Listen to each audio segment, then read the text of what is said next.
পুরান ঢাকার শাঁখারীবাজার এখন যেন এক জীবন্ত ক্যানভাস। সরু গলিতে মানুষের ঢল, বাতাসে ধূপ চন্দনের গন্ধ, কানে ভাসছে শাঁখের ধ্বনি আর হাতুড়ি বাটালির ঠুংঠাং আওয়াজ। এই দৃশ্যই জানিয়ে দেয় বিদ্যাদেবী সরস্বতীর আগমন ঘনিয়ে এসেছে। আগামীকাল শুক্রবার সরস্বতী পূজা, তার আগে শেষ মুহূর্তের প্রস্তুতিতে ব্যস্ত পুরো এলাকা। শীতের কুয়াশা কাটতে না কাটতেই সারি সারি সাদা হংসবাহনী প্রতিমায় ভরে উঠেছে শাঁখারীবাজার। কারিগরদের রং তুলির আঁচড়ে প্রাণ পাচ্ছে মৃন্ময় দেবী মূর্তি। দোকানগুলোতে উপচে পড়া ভিড়, ফুল, বেলপাতা, ধূপ, শোলা, আমের ডাল, পূজার সব উপাচারে জমজমাট বেচাকেনা। পুজোর জন্য মূর্তি বিক্রি করতে আসছি।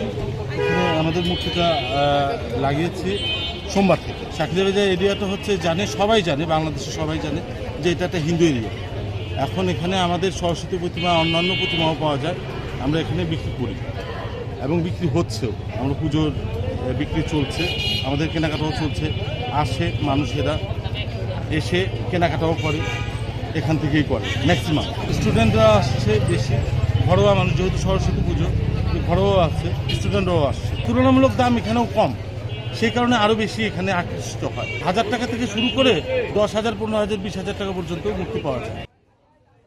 শিক্ষার্থীদের বিশ্বাস, অজ্ঞতার অন্ধকার দূর করতে দেবীর আশীর্বাদ অপরিহার্য। তাই হাতেখড়ি থেকে উচ্চশিক্ষা, সব স্তরের মানুষই দেবীর পাদপদ্মে প্রণতি জানাতে প্রস্তুত। যারা নাকি প্রতিমাগুলো নেয় তারা মনে করেন বাসায় নিয়ে তারপরে আয়োজন করে, যেভাবে যে পূজা আর কি মানুষে করে এভাবে আয়োজন করার পরে মনে করেন এগুলো ব্রাহ্মণ দিয়া পূজাটা করে। আর বেশিরভাগ এগুলো প্রতিমা টাউনে বাসা বাড়িতেই নেয় ফ্লাইটে যারা থাকে। শাঁখারীবাজারের এই ব্যস্ততা শুধু ধর্মীয় উৎসব নয়, এটি ঐতিহ্য, শিল্প আর সাম্প্রদায়িক সম্প্রীতির এক উজ্জ্বল দৃশ্যপট। নিউজ ডেস্ক, জাগো নিউজ।